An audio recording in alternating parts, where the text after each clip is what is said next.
यशोदानंदन व्रज जन रंजन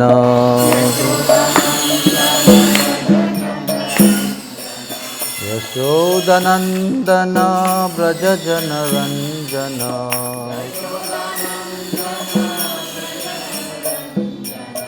यमुना तीरा वनचारी यमुना तीरा वनचारी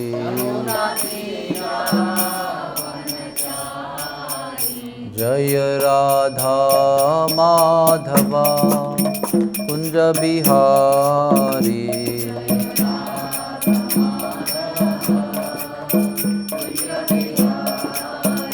जय राधा माधवा कुंज बिहारी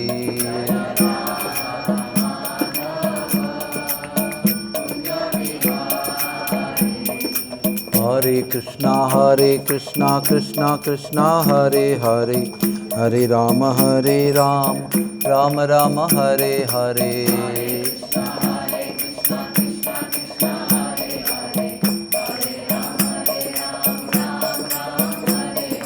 हरे कृष्णा कृष्णा कृष्णा हरे हरे हरे राम राम राम हरे हरे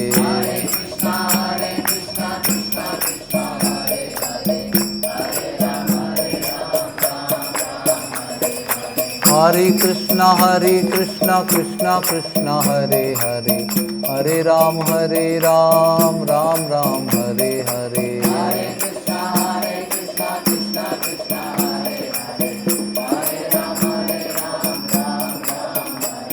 जय प्रभुपादा जय प्रभुपादा प्रभुपादा जय प्रभुपादा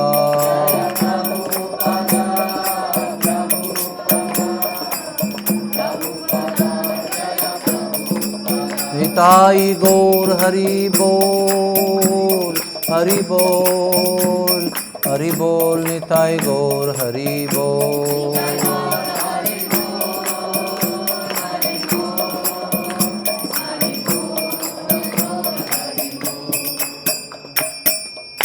निताई गौर प्रेमानंदी।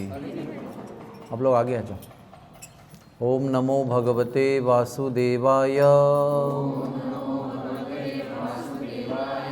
ओम नमो भगवते वासुदेवाय ओम नमो भगवते वासुदेवाय हरे कृष्णा कृष्ण कृष्ण हरे हरे हरे राम राम राम हरे हरे हरे कृष्णा। तो आज के सायंकालीन सभा में आप सबका स्वागत है। और आज की संध्या की जो आपकी टूर है वो वृंदावन के उत्तर दिशा में है और वो स्थान है रंगनाथ जी मंदिर, गोविंद देव मंदिर और ब्रह्म कुंड और ज्ञान गुदड़ी यानी उद्धव गोपी मिलन स्थली और राधा ब्रज मोहन मंदिर। ये सब कुछ होगा तो अच्छा है आपके शेड्यूल में। तो सुबह हमने गोविंद जी की आदि कथा कर दी है कि कैसे गोविंद जी प्रकट हुए और गोविंद जी जब प्रकट हुए तो रघुनाथ भट्ट गोस्वामी ने उनकी सेवा की बहुत समय तक। उसके बाद में 100 साल तक ब्रज में बहुत ही आनंद रहा। सभी विग्रह एक के बाद एक प्रकट होते गए और सब गोस्वामी जी उनके अनुयायी मिलकर बहुत ही बढ़िया आध्यात्मिक उत्कर्ष के साथ ये सेवाएं होती रही। लेकिन मैं आप सब लोगों को एक बताना चाहता हूँ बात कि उसके बाद में वृंदावन में औरंगज़ेब का आक्रमण शुरू हुआ, उसका आतंक शुरू हुआ। और वो एक विचार करने जायज़ वस्तु है कि हमारा इतना हिंदू लोगों का बाहुल्य यानी मेजॉरिटी था इंडिया में, भारतवर्ष में सब जगह मंदिर ही मंदिर है हमारे धर्म के, फिर भी यवनों ने आकर आक्रमण किया, हमारी मूर्तियों का ध्वंस किया। इनका कारण यह है कि हम सब लोग इतने बड़ी संख्या में होने पर भी एक नहीं हैं, हम लोग सब विभाजित हैं। कोई बोलता है मैं शैव हूँ, मैं वैष्णव हूँ, कोई कहता है मैं बुद्ध हूँ, कोई बोलता है मैं ये हूँ, पुष्टि मार्गी हूँ, ये संप्रदाय हूँ, वो संप्रदाय हूँ, हमारे आपसे बनते नहीं हैं, आपका तिलक डिफरेंट है, हमारा तिलक डिफरेंट है। तो ये विभाजनवादी भाव जो है, इसी से हम बड़ी संख्या में होने पर भी कमज़ोर रहे हमेशा। और आज भी वही स्थिति है, आज भी वही स्थिति है। हमारे तीर्थों के महान तीर्थों के बीच में ये लोग आ गए हैं, सुबह उठ के सबको डिस्टर्ब कर देते हैं। पंढरपुर जाइए आप, श्रीरंगम जाइए, वृंदावन के बरसाने में जाइए, मथुरा तो भाई कुछ, वो तो बहुत बड़ी बात है, लेकिन गांव-गांव में जहाँ पर अभी पंढरपुर में भी देखेंगे तो मोहल्ले के मोहल्ले हैं। इसका कारण हम लोग एक नहीं हैं। आपको लगेगा मैं सभा में बैठ के क्यों बोल रहा हूँ, क्योंकि ना हम लोग केवल ऐसे कथाएं सुनते बैठेंगे, अपना ही जप करेंगे तो हमारे ऊपर भी आक्रमण होगा। जब तक हम लोग अपने धर्म की नींव को नहीं समझते हैं, धर्म की सर्वोच्च चीज़ें हैं लीला, प्रेम, भक्ति, और वो करने के लिए वो तो 7वीं मंजिल है, और 7वीं मंजिल अगर खड़ी होनी है तो नीचे बेसमेंट भी होना चाहिए ना। 7वीं मंजिल क्या करेगा, हवा में तैरेगी क्या? 7वीं मंजिल अगर आपको हासिल करनी है तो आपको पहले फाउंडेशन चाहिए, फिर ग्राउंड फ्लोर चाहिए, फिर फर्स्ट फ्लोर चाहिए, फिर सारी मंजिल चाहिए, फिर आप 7वें फ्लोर पर चढ़ सकते हो। केवल 7वें फ्लोर की तमन्ना करते रहेंगे तो हम टूटते रहेंगे हमेशा। और फिर भी हमारी नींव वैसे बहुत फाउंडेशन बहुत स्ट्रांग है। हमारे आचार्यों ने, हमारे पूर्वजों ने, हमारा इतिहास, पौराणिक द्वापर युग का इतिहास इतना मजबूत है। तो क्षत्रिय थे, फिर भी वो ऐसे सामने नहीं आए, बचा नहीं पाए। अब तो भगवान लीला करते हैं, भगवान तो भाग नहीं रहे डर से, दर्द के, भगवान लीला कर रहे हैं, वो बात अलग है। लेकिन करंट लोग सिचुएशन को देखते हुए हमको विचार करना चाहिए कि जब तक हम अपने धर्म पर स्वयं गर्व नहीं करते हैं और अपने बच्चों को अपने धर्म पर गर्व करना नहीं सिखाते हैं, तो हमारा आपका धर्म का नाश हो गया, ये समझ लो आप। और एक धर्म का नाश कैसे होता है? पति पत्नी 2 और बालक 1, तो कितना हो गया आपका मल्टीप्लिकेशन? 50%। 2 हो गया तो 100% नहीं होता है। अगर धर्म को बचाना है तो एवरेज 2.5 बच्चे होने चाहिए, मतलब 2 फैमिली में 5 बच्चे होने चाहिए हमारे धर्म में, तब हमारा धर्म बच सकता है। लेकिन सब लोग एक ही पर संतुष्ट रहते हैं, एक ही के पीछे भागते रहते हैं। तो 2 के हम 1 बनाते हैं, फिर वापस 2 के 1 बनाते हैं, मतलब वो आगे चेन रिएक्शन चलते रहते हैं।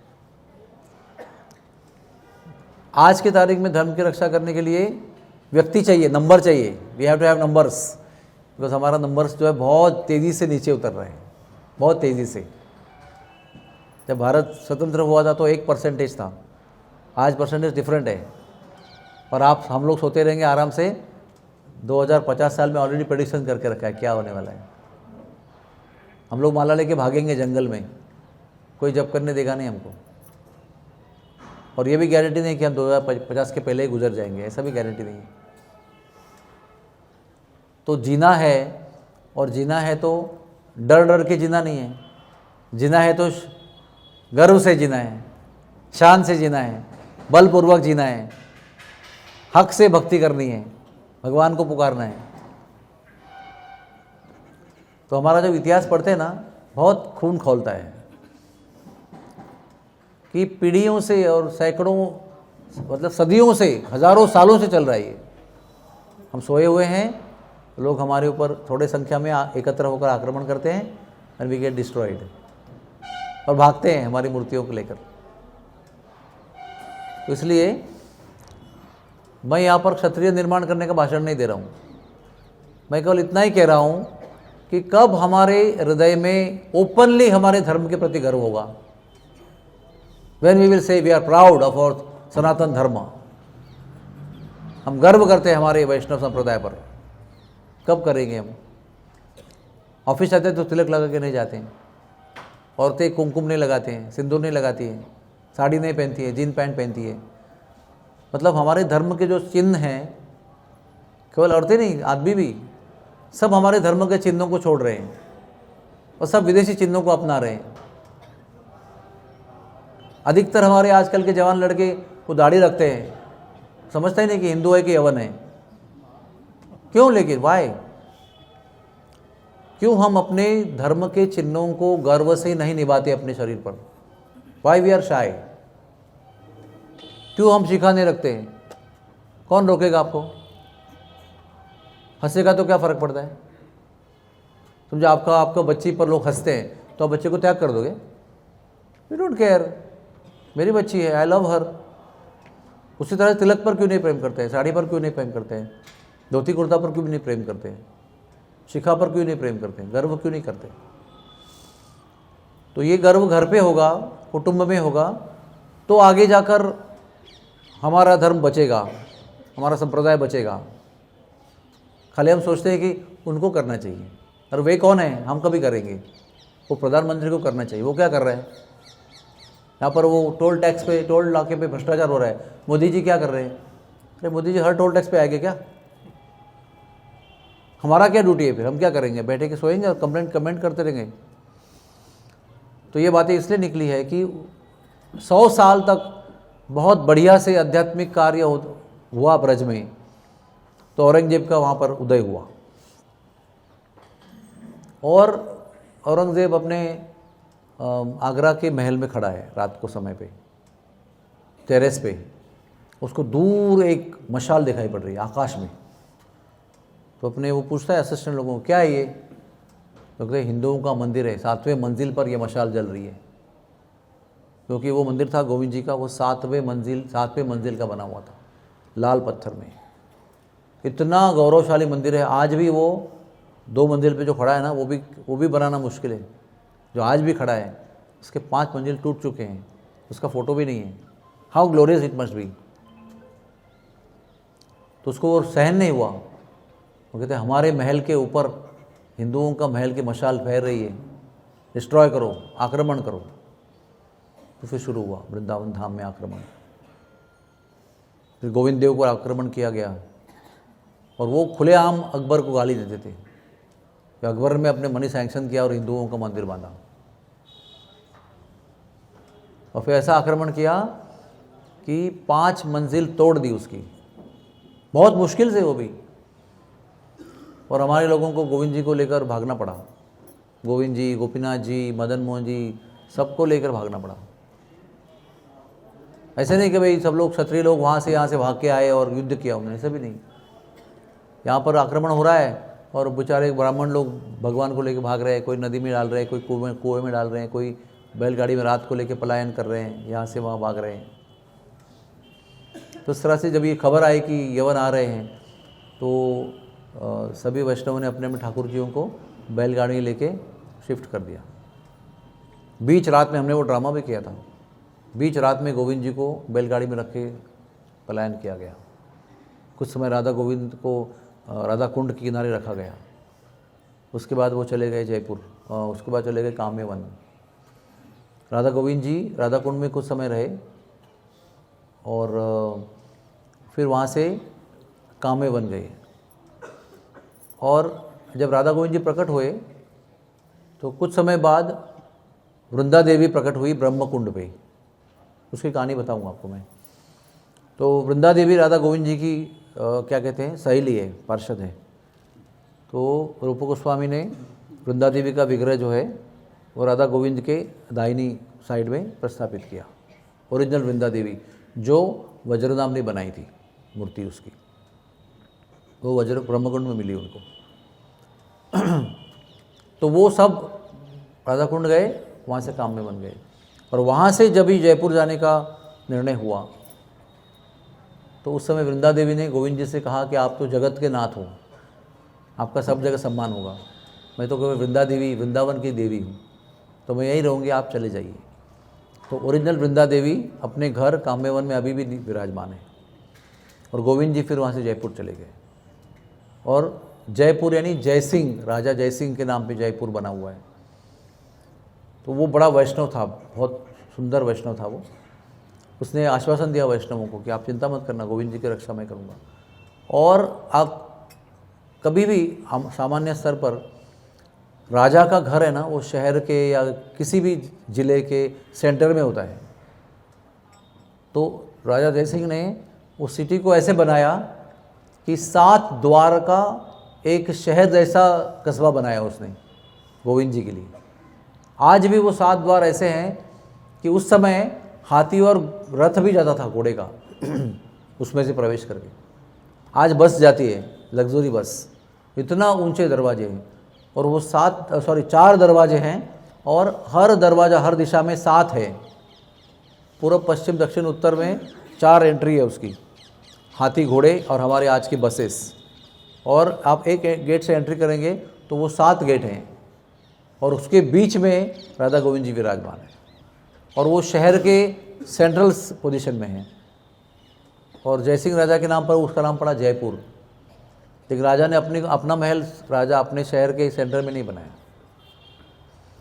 जब भी हम जयपुर जाते हैं ना अभी, तो आप अगर ध्यान से देखेंगे ना, और मंगला से लेकर सारी आरती अटेंड करेंगे, जो करना चाहिए आपको जयपुर जाएंगे तो आपको पता चलेगा कि वहाँ पर कोई ऐसा एक संप्रदाय नहीं है जो अपने शिष्यों को प्रीच कर रहे हैं आपको मंगला में आना चाहिए, हम अटेंडेंस रखेंगे, आपको ब्रेकफास्ट नहीं देंगे, ऐसा कुछ वहाँ पर मूवमेंट नहीं है। लेकिन जयपुर वासी अपने आप ही ऑफ सीज़न हो, मतलब कोई उत्सव नहीं हो, कोई फंक्शन नहीं हो, जन्माष्टमी नहीं हो, कोई ऐसा कुछ है नहीं, फिर भी 2000 लोग मंगला में आते हैं सुबह 5 बजे। कोई स्कूटर से आता है, कोई मोटरसाइकिल से, कोई गाड़ी से, कोई कुछ, लेकिन 2000 लोग मिनिमम मंगला में रहते हैं। तो उसके बाद वाली आरती में 3000 लोग रहते हैं, फिर राजभोग में 5000 लोग रहते हैं, और संध्या आरती में 5000 लोग रहते हैं। ये हर रोज़ का है, आप किसी भी समय जाइए। इसका अर्थ ये हुआ कि जयसिंह होकर अभी 400 साल हो गए, लेकिन जयसिंह राजा ने जो वैष्णव कल्चर इस्टेब्लिश किया है, उसका ये परिणाम है कि आपको किसी संप्रदाय में होने की आवश्यकता नहीं है। हम जयपुर वासी हैं, हम गोविंद देव के पूजक हैं, हम गोविंद देव को रोज़ देखेंगे। इतने वहाँ के लोगों में भगवान के प्रति श्रद्धा है कि मैं एक विवाह करने के लिए वहाँ पर गया था पुरोहित के रूप में। जयपुर में एक विवाह किया मैंने पुरोहित के रूप में। तो वो जो केटर था ना, केटर, उसको मैंने कहा कि हमारा ऐसा है कि हम लोग भगवान को भोग लगाते हैं, फिर हम लोग प्रसाद जो है वो लोगों को बांटते हैं शादी का। तो आइए आपका सब लेके आइए। मैंने कहा था कि हम फ़ोटो लगाएंगे, ऐसे करेंगे, थाली बनाएंगे, तुलसी रखेंगे। तो जब मैं वहाँ पर गया तो राधा गोविंद जी के बड़े फोटो का ऑलरेडी उन्हें भोग लगा चुका था। वो इतना नम्र था, फिर भी ऐसा नहीं बोल रहे अरे आप क्या, हमारा ऑलरेडी भोग लग चुका, ऐसा नहीं बाप। उन्होंने कहा कि नहीं, आपका जो है आप कीजिए। लेकिन मैं जब गया तो बहुत सारे प्लेट्स में ऑलरेडी सारे आइटम गोविंद जी को अर्पण किए थे, फिर भी वो कह रहे थे कि आपके भगवान को भी चढ़ाओ। हाँ, मैं थोड़ा दंग रह गया देख के। तो बिजनेसमैन है वो, उसको कोई भोग लगाने की जरूरत नहीं है। नो लहसुन नो प्याज बाय रूल, मतलब बनाते ही नहीं किसी भी शादी में। और हमारा एक कास्ट है गौड़ सारा तो ब्राह्मण, वे हमारे कास्ट में भी हम जाके शादी में पूछते हैं कि इसमें है क्या लहसुन प्याज, तो बोला हाँ ये कोरमा में है, इसमें है, उसमें है, ये 2 में नहीं है। ट्रेडिशनल फूड बनता ही नहीं है अभी। ब्राह्मणों की शादी में लहसुन प्याज नहीं सर्व करते हैं, लेकिन अभी हमारे कास्ट में सारे शादियों में यही चलता है। चाइनीज़ चाहिए उनको लहसुन प्याज के साथ, अजीनोमोटो के साथ, सब चाहिए। और हमको जाके पूछना पड़ता है, पहले सावधान होके उसका हम भोग लगाते हैं, फिर खाते हैं, बाकी सब छोड़ देते हैं। लेकिन जयपुर में ऐसा नहीं है। हमने 2 यात्रा की है जयपुर में, इतना बढ़िया प्रसाद दिया है उन्होंने, इतना प्रेम से, इतना स्वादिष्ट, और सारे कुक्स ने राधा गोविंद जी को भोग लगाया। ठीक है, मैंने बोला कि ठीक है, मैं बहुत खुश हो गया। और मैंने भी थोड़ा फोटो लाया था, उसको भोग लगाया। और वो कहा कि आप शाम को कितने बजे आएंगे भोग लगाने के लिए? तो मैंने कहा इतने बजे आऊँगा। नहीं, थोड़ा वो टाइम थोड़ा जल्दी आ सकते हैं क्या? मतलब क्यों? तो दिन में 2 बार मैं गोविंद जी के दर्शन करने जाता हूँ। उसका इतना बड़ा कॉन्ट्रैक्ट चल रहा है, दिन दिन भर का उसका है, लेकिन 2 वक्त गोविंद जी में जाना है तो मुझे भी ले गया वो अपने स्कूटर पे, और 2 बार मैं भी गोविंद जी के दर्शन करके आया। तो मैं क्या देख रहा था कि राजा जब धार्मिक होता है तो प्रजा को धर्मशील होना आसान हो जाता है। राजा दुष्ट होता है तो प्रजा को धर्म का पालन करना बहुत मुश्किल हो जाता है। तो आज 400 साल के बाद में हम जयपुर राजा जयसिंह के द्वारा स्थापित किए गए कल्चर को आज भी अनुभव कर रहे हैं। आप जाएंगे ना सुबह मंगला आरती में तो आप अपने अपने वाहन से जाएंगे, इतना भीड़ होती है, वहाँ सब व्हीकल आते खड़े होते हैं और सब लोग वापस चले जाते हैं तुरंत। सर्दी का मौसम हो, गर्मी का हो, कुछ भी हो, ऐसा सिटी है बहुत सुंदर, क्या करें आपको। तो गोविंद जी बड़े ठाठ से विराजमान है वहाँ पर। लेकिन ये मंदिर देख के बहुत दुख होता है, क्योंकि हम एक नहीं रहे और लड़ नहीं पाए, शस्त्र नहीं उठा पाए, इसलिए हमको दुम दबा के हमारे ठाकुरों को लेकर भागना पड़ा। तो देखिए वो कैसे उन्होंने ना, उनको गोविंद जी नहीं मिले क्योंकि गोविंद जी जा चुके थे पहले से वहाँ से, और हर एक स्तंभ में जितने भी डायरामास थे उसका सबका मुंह ठेच के रखा है उन्होंने, destroyed each and every small face of each person on the carving is smashed। मतलब कितनी घृणा है उनके मन में हमारे धर्म के प्रति, और कितना हम लोग सहन करते हैं उसको। क्यों करना चाहिए? सहनशीलता तब करनी चाहिए जब हमारे इंद्रियों पर, इंद्रिय विषयों का आक्रमण होता है, तब सहन करना चाहिए। जब हमारे धर्म की नींव पर आक्रमण होता है तब सहन नहीं करना चाहिए, तब लड़ना चाहिए। और यही हमारी स्थिति है। हम बिल्डिंग में 48 फ्लैट्स है और हम 40 हैं, वो 8 हैं, फिर भी हम लोग डरते रहते हैं उनके बारे में बात करने। 40 लोग हैं, we are still we are not having guts to make our point. ऐसा है। एनीवे, सो आप ज़रूर इस वृंदावन धाम में यात्रा में आए, कथा सुन रहे हैं, दर्शन कर रहे हैं, भक्ति कर रहे हैं, जप कर रहे हैं और भक्ति बढ़ाने का प्रयास कर रहे हैं। लेकिन ये 7वीं मंजिल है, फाउंडेशन को मत भूलना। फाउंडेशन रहेगा तो 7वीं मंजिल भी होगी, हम भी रहेंगे उस पर और कुछ करेंगे। और सबसे बड़ी बात मैं बता रहा हूँ, आपके बच्चों के अंदर ये धर्म के प्रति गर्व को निर्माण करने का प्रयत्न करना कॉन्शियसली,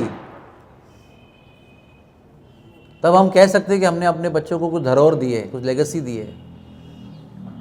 अपने बच्चों के अंदर वो विदेश के प्रति गर्व मत उत्पन्न करना कि मैं 12वीं होने के बाद विदेश जाऊंगी, वहाँ पर मैं PhD करूंगी, वहाँ पे MS करूंगी, फिर वहीं रहूंगी, वहीं का हस्बैंड देखूंगी, वहीं सेटल हो जाऊंगी, फिर ग्रीन कार्ड पैदा करूंगी। और हर बात पर हम लोग यहाँ पर गर्व से कहेंगे हमारी बेटी तो कनाडा में है, हमारी बेटा अमेरिका में है, वो उधर ग्रीन कार्ड में भी रहती है, उसके बच्चे भी सिटीज़न हैं। इसी पर गर्व मत करना। जब बुढ़े हो जाएंगे ना हम लोग तो समझेंगे कि जिस बात पर हमने हमारे ओके टाइम पे गर्व किया था, वो बोलेंगे कि अभी वो हमारे प्रभु जी बता रहे थे कि अभी बहुत कंपनियां आ गई हैं। वो क्या करती है, वो कॉन्ट्रैक्ट लेती है। किसी का पिताजी का देहांत हो गया तो I take contract, I will do everything, don't worry, you don't have come. आपको आने की ज़रूरत नहीं है, पैसे भेजो, आपके पिता का दाह संस्कार सब कुछ हम संभाल लेंगे, ब्राह्मण सब विधि कर देंगे। आपके ना होते हुए हम लोग किसी को प्रॉक्सी बना देंगे, तो बिजनेस हो गया पूरा। क्योंकि लोगों को आना नहीं है, तो टाइम नहीं है हमारे पास, छुट्टी नहीं, प्रोजेक्ट चल रहे हैं, मेरा PhD है, ये है, वो है, मेरा कंपनी का बड़ा प्रोजेक्ट है, मैं अमेरिका से स्विट्ज़रलैंड गया हूँ, 3 महीने मेरा प्रोजेक्ट है, मैं पिताजी गुजरने पर भी नहीं आ सकता। इमेजिन,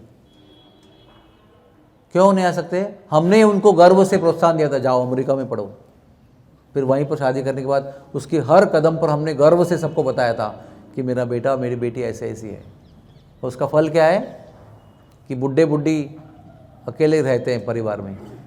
एक अंधेरी में कॉलोनी है, 448 फ्लैट्स है उसके अंदर, और हर फ्लैट के अंदर बुढ़े माता पिता हैं, और हर फ्लैट के जो बच्चे हैं वो सब विदेश में हैं। और केवल उधर दिन रात मॉर्निंग वॉक में भीड़ ही भीड़ रहती है। सब माता पिता लोग मॉर्निंग वॉक में बैठते हैं और यही करते हैं, आपका बेटा इंग्लैंड में है, तुम्हारा स्विट्ज़रलैंड में है, तुम्हारा कनाडा में है, तुम्हारा साउथ अफ्रीका में है, और वो भी आ नहीं रहा है, मेरा चेकअप है, हार्ट अटैक का चेकअप करना है, ECG करना है, यही डिस्कशन चलता है। और सबके बीच में एक माहौल क्या रहता है, असुरक्षित भावना का, इनसिक्योरिटी फीलिंग। क्या होगा, nobody is there, ample of money is there. Money क्या करेगा? जो लोनलीनेस है उसको कौन संभालेगा? Video call, phone call, WhatsApp call, उसी में समाधान मानते कि हमने रोज़ व्हाट्सएप कॉल करते हैं, रोज़ मम्मा पापा को देखते हैं, लेकिन आ नहीं सकते, जा नहीं सकते। और बुढ़ापे में बहुत इतना ज़िंदगी भर मेहनत करके बुढ़ापे में रोते रोते तन्हाई में मर जाते सब लोग। क्यों? इसकी भी नींव उसमें ही है, अपने धर्म अपने देश पर गर्व नहीं है, विदेश पर ज़्यादा गर्व है, वहाँ जाने के लिए दिल तड़पता है। और धोती कुर्ता पहनने में और देश में आकर उत्सव मनाने में कोई गर्व नहीं है।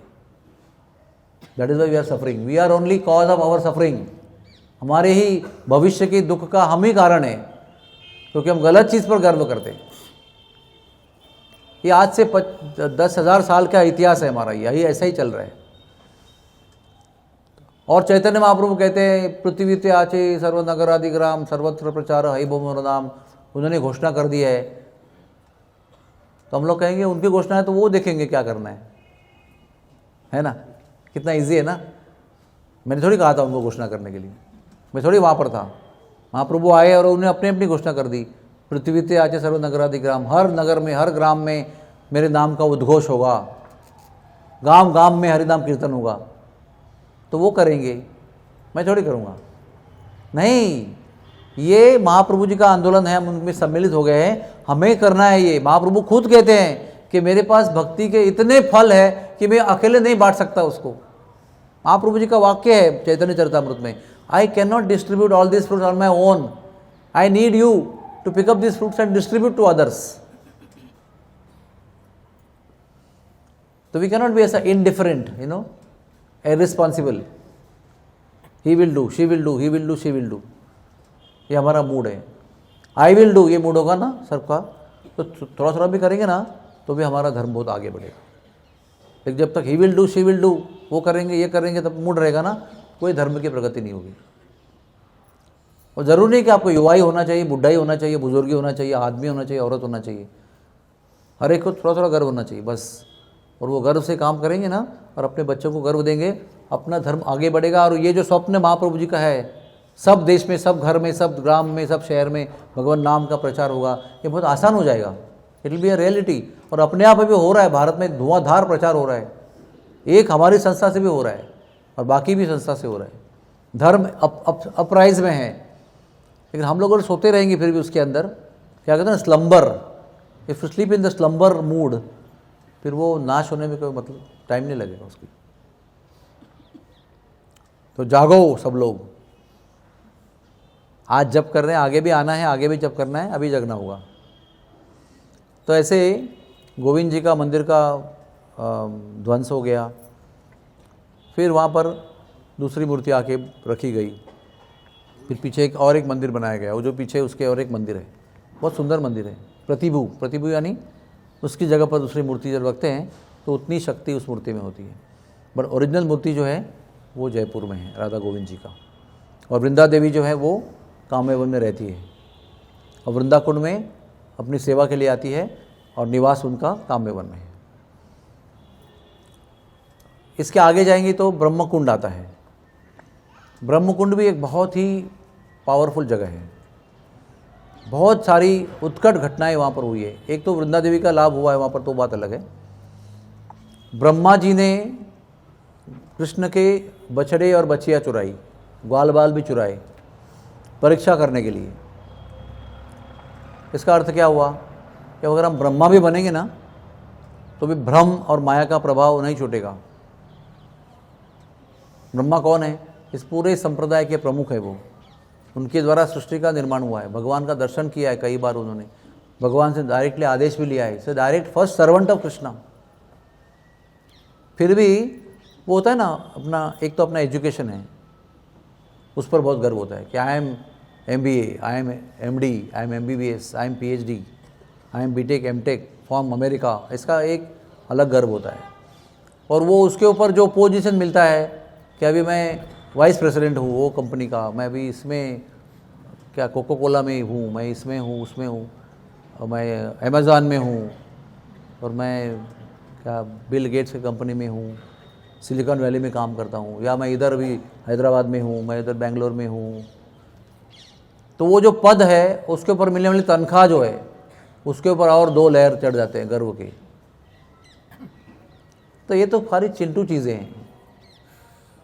हाँ, अभी आप बोलेंगे 3 लाख करोड़ का कोई नया फैक्ट्री डाल रहे हैं, ह्यूज, इंडिया का 1 साल का बजट हो गया वो ऑलमोस्ट। लेकिन ब्रह्मा के सामने कोई तुलना कर सकते क्या उसकी? ब्रह्मा का पोजीशन, ब्रह्मा का नॉलेज, ब्रह्मा का अधिकार, ब्रह्मा का साम्राज्य, ब्रह्मा की फैमिली, नोबडी कैन इमेजिन। तो गर्व वहीं पर भी है, वहाँ पर भी है। तो ब्रह्मा भी, ब्रह्मा होने के बाद भी ब्रह्म से मुक्त नहीं होते हैं। इसका भी कारण है, क्योंकि ब्रह्मा जी के पास कुछ गंधर्व आए थे। उन्होंने कहा कि भगवान, अभी सुना है हमने कि वैवस्वत मनु का 28वां द्वापर युग चल रहा है, तो हमने सुना है भगवान कृष्ण ने जन्म लिया है पृथ्वी पर, तो हमको देखना है उनको, जाके परमिशन दो। तो ब्रह्मा ने उनको परमिशन दिया। ध्यान से सुनिए, गंधर्व लोग के हैं, उनका एक ऐश्वर्य भाव है, क्योंकि गंधर्व यानी क्या, by birth they are all great singers, no training required. How monkey is born athletic, है ना। मंकी तो कोई भी आपके ओल्ड जिम्नास्टिक चैंपियन को, ओलंपिक चैंपियन को हरा सकता है आसानी से, बच्चा भी, क्योंकि ऐसा उसका बर्थ है कि वो बर्थ से ही उसका शरीर एथलेटिक शरीर है, कोई कसरत करने की जरूरत नहीं पड़ती। वैसे गंधर्व जन्म से ही गायक होते हैं, किन्नर लोग जन्म से ही नृत्य कुशल होते हैं, विद्याधर जन्म से ही श्लोक शास्त्र पठन उनका बाय हार्ट होता है सब कुछ, तो जन्म ही ऐसा है।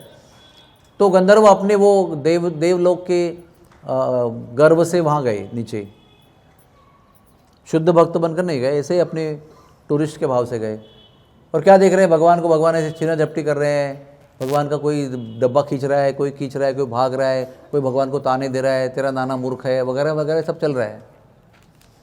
तो उनको ना जरा लगा कि अरे तो भगवान को मिलने आए थे, ये तो बालक है, क्या भगवान कैसे हो सकता है।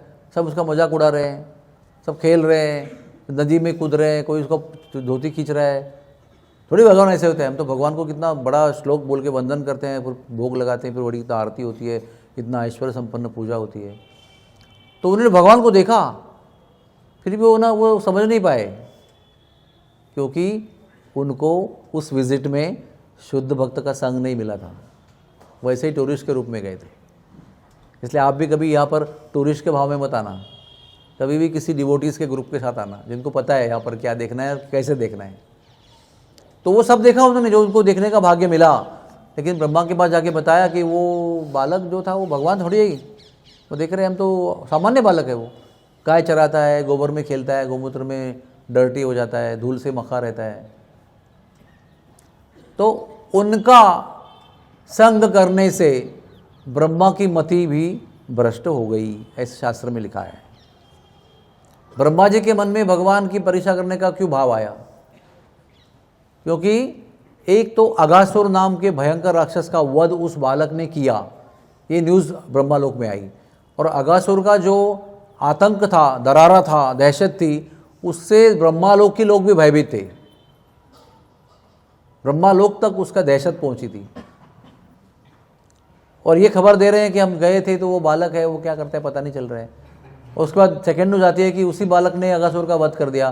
तो ब्रह्मा जी का भ्रम और बढ़ गया, जो कुछ संगति से भ्रष्ट हो गई थी दिमाग, वो और ज़्यादा बढ़ गया। तो उनका मन में ठाम विचार हो गया, अभी मैं जाके परीक्षा करूँगा उनकी। और फिर परीक्षा करने आए। देखो, कहीं ना कहीं उसका कान के माध्यम से कंटेमिनेशन होता है, ध्यान रखना। ये कान जो है ना, ये बहुत पावरफुल चीज़ है। ये आपको अगर अच्छा सुनेंगे इससे तो भगवान के पास पहुंच जाएंगे, और यहाँ वहाँ की बातें सुनेंगे, प्रजल्प सुनेंगे, गॉसिप सुनेंगे, तो नरक पहुंचा देगा ये आपको। क्योंकि कान इतनी शक्ति, पावरफुल शक्ति है कि आपको डिस्ट्रॉय भी कर सकती है और भगवत धाम भी पहुंचा सकती है। Where you give your ear to is very important. किसको कान देना है, श्रवण किसको करना है, ये आपको बुद्धि के स्तर पर करना है। किसी की कोई बात सुनना नहीं है, हर चीज़ को। ब्रह्मा हुआ तो क्या हुआ, गलत व्यक्ति से कुछ गलत बात सुनी तो उसका भी दिमाग भ्रष्ट हो गया। फिर वो आगे बहुत कुछ हुआ, उन्होंने बच्चों को चुराया, ग्वाल बालों को चुराया, भगवान को जुदा कर दिया उनसे। फिर भगवान ने बहुत चमत्कार किए। फिर ब्रह्मा को भगवान ने सारे ग्वाल बालों को अपने आप को विस्तारित किया, और वो सारे ग्वाल बालों को विस्तारित कर अपने को विस्तारित करने के बाद में हर एक व्यक्ति को विष्णु रूप में दिखाया। जो ग्वाल वालों को ले गए, बछड़ों को ले गए, वो सब कृष्ण बने और वैसे ही घर जगह जैसे घर से आए थे। 1 साल तक लीला चलती रही, सारे कृष्ण कृष्ण कृष्ण ही हैं। और जब एक क्षण के बाद, यानी यहाँ के 1 साल के बाद ब्रह्मा लौट के आए मज़ा देखने के लिए, क्या कर रहे हैं बालक, तो सारे बालक वैसे के वैसे ही हैं, सारे ग्वाल बाल बछड़े बछिया सब आराम से वैसे ही हैं जैसे वो छोड़ के गए थे। उनके भ्रम में और भर डालने के लिए भगवान ने हर ग्वाल बाल, हर बछिया, हर बछड़ा को विष्णु बना दिया। और अभी भगवान ऐसे बीच में बैठे हैं और सारे अनंत विष्णु ऐसे खड़े इधर उधर। उसमें और भ्रम डालने के लिए भगवान ने क्या किया, भगवान ने हर एक विष्णु के सामने 33 करोड़ देवता का एक सेट पैदा किया, तो वो विष्णु की पूजा कर रहे हैं। तो शंकर भी है, ब्रह्मा भी है, देवी, सब लोग हैं उसके अंदर, सारे विष्णु की पूजा कर रहे हैं। आप सोच सकते हैं कितना उधर बिविल्डरिंग सिचुएशन होगा। आप सोच रहे हैं कि हमने इनके बच्चों को चुरा लिया, मजा देखने के आए और बिविल्डर होते जा रहे हैं। तो उधर ब्रह्मा को पता चला कि ये बालक साधारण बालक नहीं है, तो मेरे भगवान हैं। और मैंने क्या किया, उनके बच्चों को चुराया, जुदा कर दिया, लीला में भंग कर दिया, आनंद में भंग कर दिया, ब्रज लीला में भंग कर दिया। तो बड़ा पश्चाताप हो उनको। और ये सब जो कर रहे हैं ना, वो चोरी करके लेके जा रहे हैं, पहले आकाश में आके देख रहे हैं, फिर चोरी कर रहे हैं, फिर ले जा रहे हैं, फिर वापस आके देख रहे हैं, ये सब ब्रज में ही कर रहे हैं वो। लेकिन उनको तब तक ब्रज का दर्शन नहीं हुआ जब तक वो भ्रम में थे। उनको ब्रज का दर्शन कब हुआ, वृंदावन का दर्शन कब हुआ, जब उन्होंने ये हृदय में स्वीकार किया कि ये बालक बालक नहीं, ये मेरा भगवान है। और जब मैं कह रहा हूं कि अब ब्रज में आए वो और ब्रज का दर्शन नहीं किया, मतलब क्या हो उसका अर्थ यही है कि जब हम ब्रज के रज के हर कण को चिंतामणि के रूप में देखते हैं, हर गाय को कामधेनु के रूप में देखते हैं और हर वृक्ष को कल्पवृक्ष के रूप में देखते हैं, तब हमारा ब्रज का दर्शन होता है। नहीं तो हमें गडर दिखता है और सुअर दिखता है और कुत्ता दिखता है भौंकने वाला और वो बंदर दिखता है छीनने वाला, तो उससे आपको ब्रज का दर्शन नहीं हो रहा है, आपका टूर हो रहा है। हमको प्रयत्न पूर्वक ये सब सुन सुनकर प्रयास करना है कि हर कण यहाँ का चिंतामणि है, हर गाय यहाँ की कामधेनु है, हर वृक्ष यहाँ का कल्पवृक्ष है। तो जब ब्रह्मा को पश्चाताप हुआ तब ब्रह्मा ने प्रणाम किया, लेकिन भगवान ने उनकी स्तुति ना सुनी और प्रणाम भी स्वीकार किया, क्योंकि ब्रह्मा ने अपने अपराध से भक्तों को भगवान से अलग कर दिया था। भगवान वैकुंठ छोड़ के क्यों आते हैं, अपने भक्तों का संग करने के लिए। और ये देवता अपना अपना पावर को मिसयूज करके भगवान को भक्तों से अलग कर देते हैं। कहते ब्रह्मा का प्रार्थना सुनकर भी भगवान ने उनको क्षमा नहीं किया। तब ब्रह्मा ने ब्रजभूमि की 84 कोस की दंडोती परिक्रमा की है। आप रोड पे देखते हैं ना, रोड पे वो प्रणाम करते हैं, वो आगे बढ़ते, प्रणाम करते आगे बढ़ते, वो पूरे 84 कोस ब्रज मंडल का दंडवती परिक्रमा ब्रह्मा ने किया। यानी ब्रज रज का, वो चिंतामणि रज का आश्रय लिया, तब जाकर धाम ने ब्रह्मा जी को माफ़ी दी है, तब भगवान ने माफ़ी दी है। तो साहजिक है ना, ये ब्रह्मा ने सब कुछ किया, लेकिन ब्रह्मा जी को बहुत पश्चाताप हो रहा था। और ब्रह्मा को ये अनुभूति भी हो रही थी कि ये सब क्यों हुआ, क्योंकि मैं ब्रह्मा हूँ। अगर कोई सिंपल सा व्यक्ति होता ना तो मुझे इतना गर्व नहीं होता और मेरे पास इतनी शक्ति नहीं होती कि मैं परीक्षा करूँ। समझो आपको इच्छा हो रही है कि मैं बछड़े छीन लूँ, लेकिन आपको शक्ति नहीं है छीनने की, तो आप नहीं छीनते। लेकिन ब्रह्मा थे, इनका सब शक्ति थी, तो इच्छा भी हुई परीक्षा करूँ। इधर परखम नाम की जगह है, परखम, जहाँ पर भगवान ने परीक्षा की है, उन्होंने परीक्षा की भगवान की। तो गलत विचार मन में आता है और गलत विचार को कार्यान्वित करने के लिए शक्ति होगी तो आदमी गलत काम करेगा। और गलत विचार मन में आता है लेकिन आप तो दुर्बल हो, शक्ति नहीं है, तो चुपचाप बैठ जाएंगे आप। एक तरह से अच्छा है, वो सीधा व्यक्ति होना अच्छा है। तो ब्रह्मा जी समझ गए कि मैं ब्रह्मा था ना, मैं ब्रह्मा हूँ ना, इसके लिए इतनी शक्ति थी मेरे पास, इसलिए मुझे वो दुरुपयोग करने का, परीक्षा करने का विचार मन में आया। तो ये भगवान, मुझे अभी ब्रह्मा का पोजीशन चाहिए नहीं, please don't make me Brahma again, please don't make me Brahma again. और सब कुछ हो गया, भगवान ने फिर उनको दंडवत की, बाद में माफ़ भी किया, फिर जाओ। भगवान भी हमारे कैसे हैं, भगवान को ना एक पैसे का इंटरेस्ट नहीं है इनकी प्रार्थना सुनने में। वो बृहद भागवतामृत में साफ साफ बताते हैं कि ये देवता लोग बीच बीच में आके उसमें व्यवधान डालते हैं, फिर पश्चाताप करते हैं, फिर प्रार्थना करते हैं। तो एक तो व्यवधान का समय गया मेरा, फिर इनको पश्चाताप हुआ तो वो उनकी प्रार्थना सुनने का भी समय गया, और तब तक वेट करना है। तब तक मेरी लीला में भंग पड़ा है, वो भंग ही पड़ा हुआ है, और मैं वैकुंठ छोड़ के यहाँ पर आया हूँ जो करने के लिए। उस पर ये लोग अपना आके बीच में निवेदन देते रहते हैं, हे भगवान माफ़ करो, आप परम भगवान हो, आप सृष्टि के रचयिता हो, आप सबके मालिक हो, और हमने गलती किया है, फिर क्षमा कर देना, अगली बार ब्रह्मा नहीं बनाना। और भगवान वेट कर रहे हैं, वही तो कब फिनिश करेगा, कब मैं खेलने जाऊँगा। 1 साल के बाद में बच्चे लौट के आए हैं, वो वेट कर रहे हैं जमुना किनारे, उनको कुछ याद नहीं है मेरी माया की वजह से, और मुझे आके उनको खेलना है उनके साथ। 1 साल तक मैं खुद के साथ ही खेलता रहा, है ना। अब मेरे ओरिजिनल फ्रेंड्स आ गए हैं, वो लोग वेट कर रहे हैं, और तेरी प्रार्थना ही समाप्त नहीं हो रही। ठीक है, हो गई। फिर भगवान खेलने गए, और ब्रह्मा जी गए, और ब्रह्मा जी को इतना पश्चाताप हुआ, इतना पश्चाताप हुआ कि कितना प्रेम है भगवान का उन बालकों के ऊपर, उनके साथ खेलने के लिए तरस रहे हैं। तो हंस पे बैठे, उड़े, तो उड़ ही नहीं पाए, नीचे उतरे, वापस इधर ही उतरे। यानी कि यहाँ पे जो हाईवे है ना अपना, हम लोग जाते हैं ना यहाँ से कोशी और दिल्ली, तो यहाँ से कुछ 10 किलोमीटर आगे गए तो वो जगह आती है जहाँ पर भगवान की परीक्षा की ब्रह्मा ने, परखम नाम के गांव में। फिर सही नाम के गांव में उनको पश्चाताप, अरे बाप रे, भगवान ही है ये। फिर चौमुहा नाम के जगह में उन्होंने स्तुति की है 4 मुँह से, नाम है चौमुहा उस जगह का। तो यहाँ से 10 किलोमीटर दूर है, और हम लोग यहाँ बैठे हैं, इससे यहाँ से 4 किलोमीटर आगे ब्रह्मकुंड है। तो कितना हो गया अंतर, 15 किलोमीटर अंदर हो गया। ब्रह्मा के लिए क्या है, वो तो इस हॉप स्किप एंड जंप। तो वहाँ से उड़े और ये तुरंत उतर गए, वृंदावन में आके उतर गए। और इतना रोए, इतना रोए, इतना हो रहे, कितनी आंखें हैं उनकी, 8 आंखों में से इतना रोए कि ये जो अग्रसेन आश्रम है ना, और ये भक्ति योग आश्रम है, इसका पूरा इलाका उसमें बैठ सकता है। The whole thing can be lifted, Bhakti Vedanta hospital can be lifted and put in Brahmakund, फिर भी जमीन के ऊपर नहीं आएगा वो। इतने अश्रु बहाए ब्रह्मा जी ने वहाँ पर पश्चाताप के, कि मैंने क्यों किया ऐसे, क्यों ब्रह्मा हूँ मैं, क्यों ब्रह्मा ने मुझे, भगवान ने ब्रह्मा का पोजीशन दिया, कोई इतनी पावर दी मुझे, नहीं चाहिए मुझे। और क्या ब्रह्मा प्रार्थना करते हैं, कितने सुंदर सुंदर श्लोक है भागवत में। वो कहते हैं कि मुझे ना ब्रज में आप पत्थर ही बना दो, एक लता बना दो, एक घास का पत्ता बना दो, एक कीटक बना दो, किसी भी निचली योनि में जन्म दो, चलेगा मुझे, ब्रह्मा मत बनाओ। अगर वो कीटक का जन्म भी मुझे गौरवशाली जन्म मिलने के मैं योग्य नहीं हूँ, ऐसा आपको लगता है, समझो कि मैं कीटक बनने के भी योग्य नहीं हूँ, मैं इतना बड़ा पाप किया हूँ, इतना मुझे वृक्ष, लता, पता, कीटक, गधा, बैल कुछ भी बनने का भाग्य नहीं होगा, कोई बात नहीं, वो भी एक्सेप्टेड। मुझे ना ब्रज की ओर जाने वाला जो रास्ता है, उस रास्ते का पत्थर बना दो मुझे, ताकि ब्रज की ओर, ब्रज के अंदर जाने के लिए वैष्णव जन आएंगे, उनके चरण मेरे ऊपर पड़ेंगे और वो ब्रज में जाएंगे।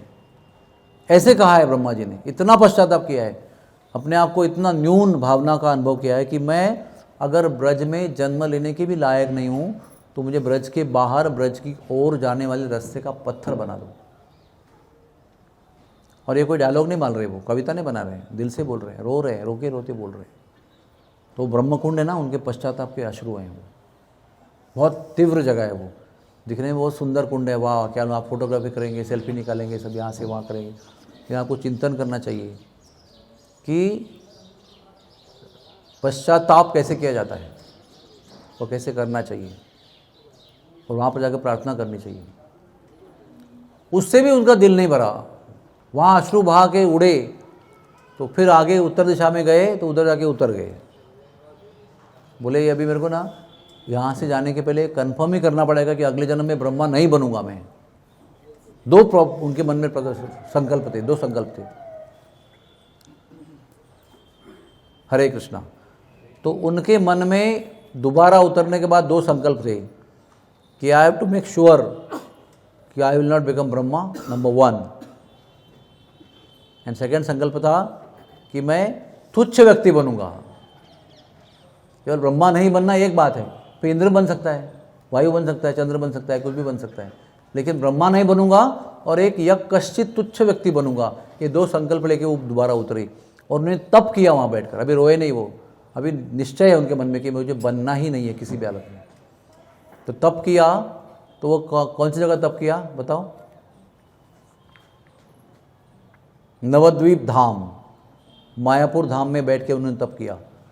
और द्वापर युग में ये घटना चल रही है, तो जहाँ पर महाप्रभु चैतन्य का जन्म होने वाला है आगे अंतरद्वीप में, वहीं पर ये तप कर रहे हैं। और वहाँ पर चैतन्य महाप्रभु ने पूरे युवा अवस्था में पूरे अलंकार के साथ उनको दर्शन दिया। वहाँ पे तो जन्म लेने वाले बालक के रूप में, वहाँ पर पूरे चैतन्य महाप्रभु ने युवा अवस्था का दर्शन दिया ब्रह्मा जी को। और ब्रह्मा ने बोला मुझे ब्रह्मा मत बनाना, मुझे तुच्छ बनाना। तो चैतन्य महाप्रभु ने वरदान दिया कि तुम ऐसे बनोगे, ना हिंदू रहोगे ना मुस्लिम रहोगे, यानी मुसलमान के घर में जन्म लोगे लेकिन कृष्ण का नाम लोगे, तो मुसलमान भी आपको काफिर बोलेंगे और हिंदू भी तुच्छ बोलेंगे। ऐसा आपका जन्म होगा, लेकिन फिर भी आप नामाचार्य होंगे। वरदान भी है और एक तुच्छता का गारंटी भी है। तो पूरा जीवन वो तुच्छता के लिए उन्होंने अनुभव किया है, ना इधर के रहे ना उधर के रहे, दोनों तरफ से रिजेक्टेड थे वो, है ना। देखो, लेकिन ब्रह्मा जी को वो चाहिए था, ब्रह्मा जी ने वो वरदान गारंटी किया उसका, और फिर वो चले गए ब्रह्मा लोक में। फिर अगले जन्म में आए तो वो यह हरिदास ठाकुर बनकर आए, फुलिया ग्राम में उनका जन्म हुआ। तो ये पूरी कहानी है ब्रह्मा जी की। ब्रह्मा जी का देखो, ऐसा मत समझना कि अभी मैंने बताया इस तरह से बताया उस तरह से बताया कि ब्रह्मा जी बहुत तो ऐसे अच्छे व्यक्ति नहीं, ऐसा लगेगा आपको। लेकिन ब्रह्मा जी इतने सरेंडर्ड है कृष्ण से कि कृष्ण उनसे एक रोल अदा कर रहे हैं। हाँ, भीष्मदेव को उन्होंने उधर क्यों डाला कौरव की पार्टी में, कि भीष्मदेव उस जमाने के सर्वोच्च व्यक्ति थे, the top most personality of the whole universe, वो भीष्मदेव थे। 14 लोकों में ही उनका आदर था। तो वह अगर ऐसा व्यक्ति भी असत्य के पक्ष में युद्ध करता है तो उसका भी नाश होगा, ये दिखाने के लिए भीष्मदेव को भगवान ने यूज़ किया वहाँ डाल के, to prove you and me, even if you are Bhishmadev and you are siding a wrong side, you will be destroyed. तो इसलिए ब्रह्मा भी, अगर आप ब्रह्मा भी बनते हो तो भी आप भ्रमित हो सकते हो और अपराध कर सकते हो। इसलिए भगवान ने ब्रह्मा जी को यूज़ किया है रोल में। अर्जुन को भी यूज़ किया उन्होंने भ्रमित होकर प्रश्न करने के लिए, क्या करूं, युद्ध करूं कि भाग जाऊं यहाँ से। तो गीता का पात्र बनाया उसको, और ये बताया कि अर्जुन जैसा व्यक्ति भी भ्रमित हो सकता है, उसको भी ज्ञान की और गुरु जी की आवश्यकता है। तो ये इनकी महानता है कि ऐसे ये कैसे ना कभी कभी रिस्पेक्ट कम हो जाता है ना हमारा, ये सुन के बाद अरे वो ब्रह्मा जी का प्रार्थना सुनने को तैयार नहीं है, माफ़ भी नहीं कर रहे हैं, उनको दंड दे रहे हैं, ऐसा कर रहे हैं वैसा कर रहे हैं। ये तो कथा है हमको सीखने के लिए, लेकिन वास्तव रूप में हमको ये पता होना चाहिए कि ब्रह्मा जी एक बहुत सुंदर रोल अदा कर रहे हैं। इंद्र को भी भगवान उपयोग में लाते हैं, कभी वो यहाँ अपराध करता है, वहाँ अपराध करता है, वर्षा कर देता है, कुछ करते रहता है। इसका मतलब इंद्र पतित व्यक्ति नहीं है। यही बता रहे हैं कि अब देवेंद्र भी होंगे ना तो भी हमारे अंदर ये गलतियाँ हो सकती हैं। हर स्थिति में आप देव भी हो, देव इंद्र भी हो और कुत्ता बिल्ली भी हो, तो हर स्थिति में हमको कृपा की आवश्यकता है और भगवान की आवश्यकता है। We are not free. ये पोजीशन में आ गए तो कोई चिंता ही की जरूरत नहीं, ऐसा नहीं होता है। हर स्थिति पतनशील होती है, एवरी सिचुएशन इज फैलिबल। तो ब्रह्मकुंड में आप हो जाके चिंतन कर सकते हैं। फिर हम जाएंगे ज्ञान गुदड़ी। ज्ञान गुदड़ी, हाँ नाम देखिए कैसा है, ज्ञान यानी नॉलेज। जिस जगह पर ब्रह्मा जी का ज्ञान गुदड़ी हो गया, सॉरी उद्धव जी का ज्ञान गुदड़ी हो गया। गुदड़ी यानी क्या, वो पुराने ज़माने में ना हमारे घरों में हमारी माताएं, दादियाँ, नानियाँ पुरानी साड़ियाँ इकट्ठा करती थी, वो सिलाती थी उसको, और उसकी वार्म नरम मुलायम गुदड़ी बनती थी। हाँ, गोदड़ी आमची भाषा में बोलते गोदड़ी, मराठी बोलते गोदड़ी, हिंदी बोलते गुदड़ी। लेकिन वो अनेक साड़ियों का एक मिलाप होता है और फिर सिलाई करते हैं, उसको ओढ़ते हैं सर्दियों में। उद्धव जी बृहस्पति से ज्ञान प्राप्त किए थे, वो बृहस्पति के शिष्य थे। पृथ्वी पर रहते हुए बहुत कम लोगों को बृहस्पति का गुरुत्व प्राप्त हुआ है। उसके पहले थे भीष्मदेव, दूसरे हैं उद्धव जी, जो यहाँ के जन्म लेने के भी देवताओं के गुरु के शिष्य बने, वो बहुत दिव्य ज्ञान प्राप्त किया उन्होंने। तो मैंने कहा ना आपको, जैसे हमारी डिग्रियां बढ़ती हैं तो हमारा गर्व भी बढ़ता है। तो उद्धव जी भगवान के शुद्ध भक्त हैं, फिर भी भगवान ने उद्धव जी को यूज़ किया कि बृहस्पति का शिष्य होने पर भी एक प्रकार का गर्व होता है, वो भी उतारना चाहिए भगवान की भक्ति में। तो उद्धव जी को भगवान ने भेजा गोपियों को सांत्वना देने के लिए कि आप जाइए, हमारी गोपियाँ बहुत रो रही है, बिलख रही है, आप बड़े विद्वान हो, आप सब परामर्श के तरीके जानते हो, आप बड़े अच्छे काउंसलर हो, आपके पास ज्ञान भी है, आप उनको सांत्वना दो, शांत करो। मैं भी जा नहीं सकता वहाँ पर, उनको कहो मैं आऊँगा, तब तक आप उनको जाके थोड़ा सा शांत कर देना। तो उद्धव जी, जैसे हम डॉक्टर होते ना, समझो रात को कॉल आता है, पेशेंट को बहुत छाती में दर्द हो रहा है, डॉक्टर साहब आइए घर पे। तो हम लोग फ़ोन पे 2-4 प्रश्न पूछ लेते हैं, क्या पसीना आ रहा है क्या, बहुत लेफ़्ट साइड में पेन जा रहा है क्या, उल्टी हो रही क्या, ऐसे कुछ प्रश्न पूछते हैं। 2-4 प्रश्न पूछते हैं, हमको समझता है कि भाई हार्ट अटैक हो सकता है या सीवियर एसिडिटी हो सकती है, ऐसा 4-5 चीज़ें, और वो दवाई हम लेके साथ चलते हैं। लेट अस सी, वहाँ जाके पोर्टेबल ECG निकालेंगे, फिर दिखेगा तो ये करेंगे, नहीं दिखेगा तो वो करेंगे, सब ऐसा 2-4 चीज़ें मन में आइडिया करके चले जाते हैं। वैसे ही उद्धव जी को उनकी स्थिति का वर्णन कृष्ण ने किया था, मतलब पेशेंट के रोग का वर्णन ऑलरेडी कर दिया था, और आपको उनको ट्रीटमेंट देना ये भी बताया था। तो ये रास्ते में सोच रहे हैं कि मैं ना उनको योग सिखाऊंगा, प्राणायाम सिखाऊंगा, तो योग प्राणायाम करने से उनका मन संतुलित होगा, फिर वो सुख दुख से परे हो जाएंगे। सुखे दुखे समय कृत्वा लाभा लाभो जया जयो, ऐसे मैं उनको विरक्त बना दूंगा, उससे उनका दुख शमन हो जाएगा और भगवान की इच्छा भी पूरी हो जाएगी। तो डॉक्टर अपना ट्रीटमेंट प्लानिंग करके जा रहे हैं, लेकिन जैसे ही वो ब्रज में प्रवेश किए ना, वृंदावन में पहले प्रवेश किए, तो उनका सारा ज्ञान गुदड़ी हो गया, उधरी। कैसे गुजरी होगा बताता हूँ आपको मैं। तो वो जब आए, जब शाम का समय था और सब गोपियाँ दूध निकाल रही थी गाय का, तो दूध बर्तन में गिरने का बहुत सुंदर ध्वनि हो रहा था। उसके बाद में उसने देखा कि यमुना किनारे बहुत सारी गोपियाँ पद्मासन में बैठकर ध्यान लगा के बैठी हुई। उसको क्या लगा, अच्छा है, थोड़ा बहुत नॉलेज इनको योग का है, तो मैं योग जल्दी सिखाऊंगा उनको। तो वो गए उनके पास, बोला आप क्या ध्यान कर रही हो। तो वो इतने सुंदर थे, और रथ भी कृष्ण ने अपना दिया था उसको, और अपना मुकुट भी दिया था, ताकि उद्धव जी का एक विशेषता थी, उद्धव जी दिखने में कृष्ण के जैसे ही थे। जैसे सुबल जो है दिखने में राधा रानी जैसा ही है, सुबल सखा। तो वो जब आए रथ से, तो एक बार गोपियाँ भाग के गई थी उनको, कृष्ण आए कृष्ण आए। लेकिन जब गौर से देखा तो पता चला कि कृष्ण का रथ है, कृष्ण का मुकुट है, लेकिन कृष्ण नहीं है, दूसरा ही व्यक्ति है। तो पीछे हट गए। फिर ये उनको पूछ रहे हैं कि आप अभी क्या कर रहे हो। तो वो कह रही हैं, देखो क्या कह रहे, सुनो। वो कह रही है कि हम बहुत सीधे हृदय की थी गोपियाँ, सिंपल हार्टेड, और ये कृष्ण जो है जिन पर हमारा प्रेम हुआ वो बहुत टेढ़े थे। वो टेढ़े कृष्ण जो है वो हमारे हृदय में आके बस गए, तो उनको बसाने के लिए हमारा हृदय भी टेढ़ा हो गया। You understand? समझो आप किसी थैली में कोई टेढ़ी वस्तु रखते हो तो आपको वो थैली भी थोड़ी टेढ़ी हो जाती है, क्योंकि वो एडजस्ट करना है ना वो टेढ़ी वस्तु को। तो हमने इनको हृदय में बसाने के लिए हमारे हृदय को भी टेढ़ा कर दिया। Meaning to accommodate the crooked fellow, we had to make our heart crooked to fit him well. अभी हमको छोड़ के चले गए, अभी हम बड़े परेशान हैं, क्योंकि लौटने का नाम नहीं है, कोई संदेश नहीं है, कोई विचार नहीं है, कोई याद होती कि नहीं पता नहीं है, और हम यहाँ तड़प रहे हैं। तो हम सोच रहे हैं इनको निकाल दे हृदय से। तो हम लोग वो योग कर रहे हैं, उस योग में प्रयास कर रहे हैं कि हृदय में बसे हुए कृष्ण को हम बाहर निकालना चाहते हैं। तो उधर ही वो क्लीन बोल्ड हो गए, मतलब ज्ञान गुदड़ी हो गया उनका, क्योंकि उन्होंने वो योग सीखा था जो बाहर कृष्ण है उनको हृदय में बसाने के लिए जो होता है योग, वो सीखा था। वो उल्टा योग नहीं सीखा था उन्होंने। योग का मतलब क्या होता है? परमात्मा को हृदय में बसाना है, उनको अनुभूति करनी है। वो अभी नहीं है अनुभूति।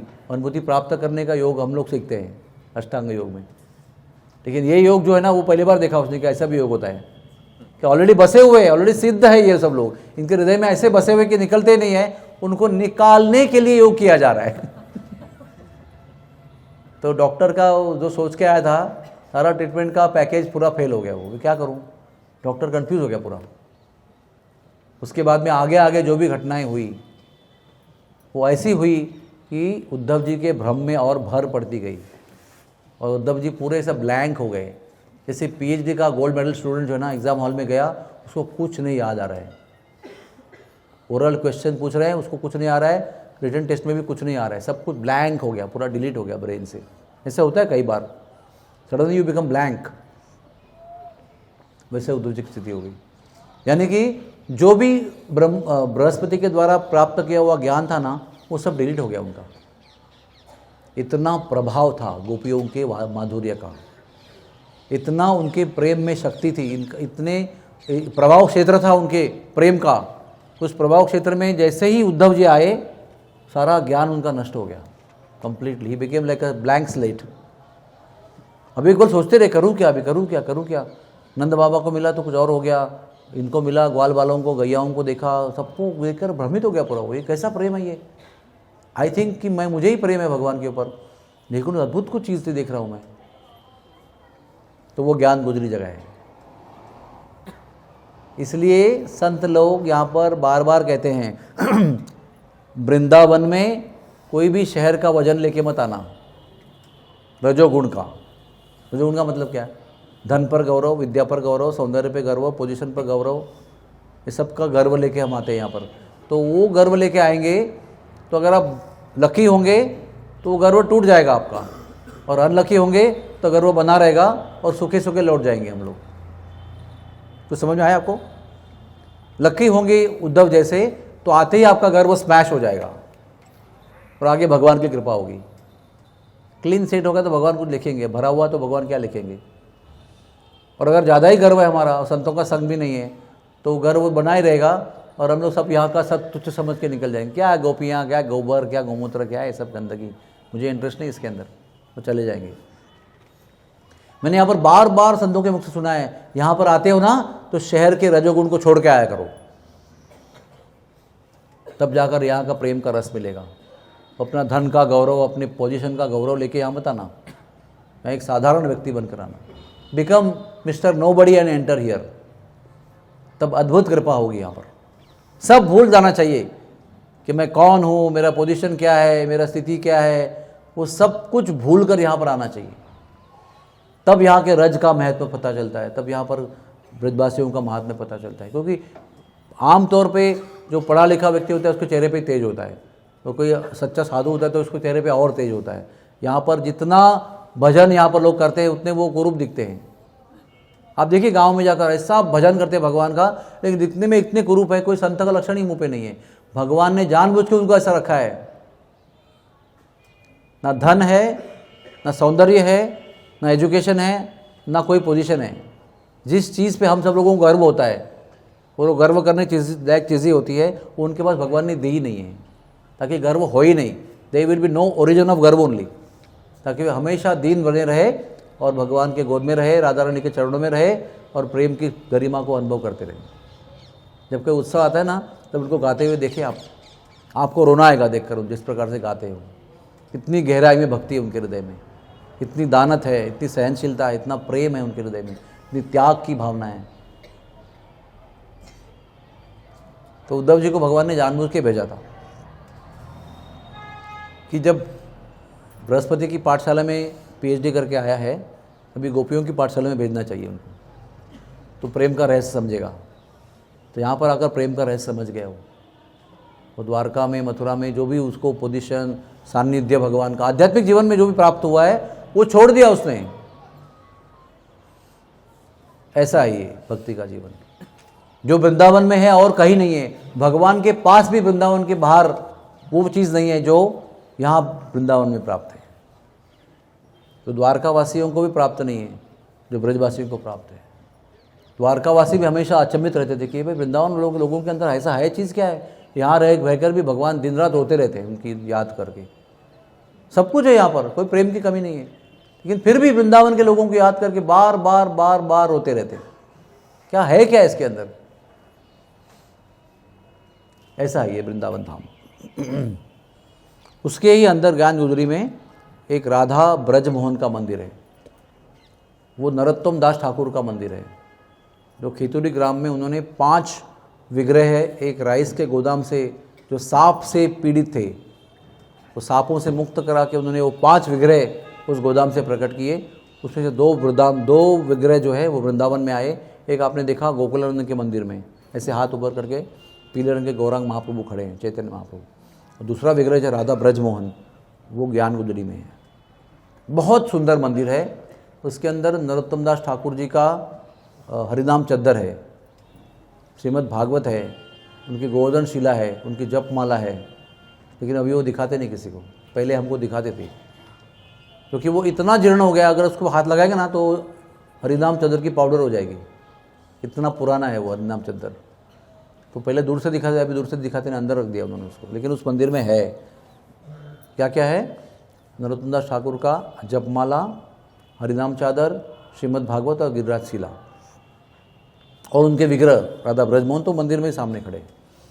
और हमारे संप्रदाय के प्रभुपाद के शिष्य हिज होलीनेस इंद्रद्युम्न स्वामी महाराज, उन्होंने अपने हृदय में ये संकल्प किया कि इस मंदिर का मैं उद्धार करूँगा, जीर्णोद्धार करूँगा। तो पूरा बढ़िया रिनोवेट करके अभी बहुत सुंदर बना दिया, बहुत ही सुंदर। तो ये आपके आज के स्थान हैं। फिर आगे की कथा आगे करेंगे। हरे कृष्णा।